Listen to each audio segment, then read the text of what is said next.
स्वयं नित्य निरंतर कर्मों के जाल को रच रहा है और अपने आप को बांध रहा है। आपको मुक्त होना है, बंधना नहीं है। जीव का जन्म कर्मों के अनुबंध से होता है, कर्मों के बंधन से होता है, और उसको अपना ऋण चुकाना होता है।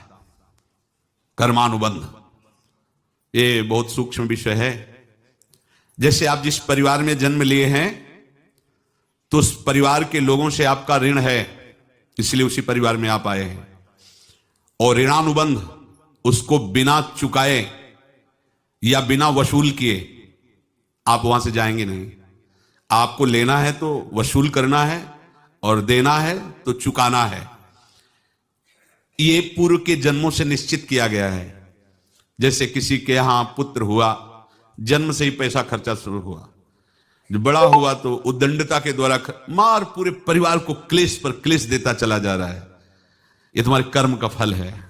या ऐसे शक्तिहीन बुद्धिहीन ऐसे पागल पूरे जीवन सेवा करो, तुमसे अपना हिसाब चुकाने के लिए वो आया है।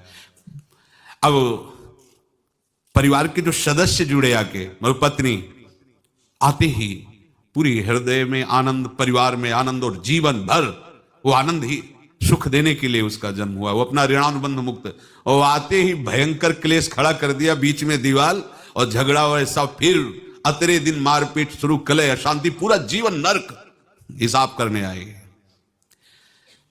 यहां ऋण चुकाए बिना कोई जा नहीं सकता, ऋण चुकाना पड़ेगा। किसी का ऋण वसूल करना है तो किसी को ऋण चुकाना है, दोनों काम करने होते हैं।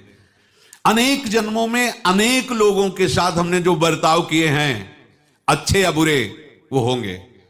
अब किसी आदमी को हम जानते नहीं, अचानक मिला, अचानक टक्कर लगाओ, मार पीट गाली गुप्ता सब कर दिया, चुपचाप सह लो। क्यों?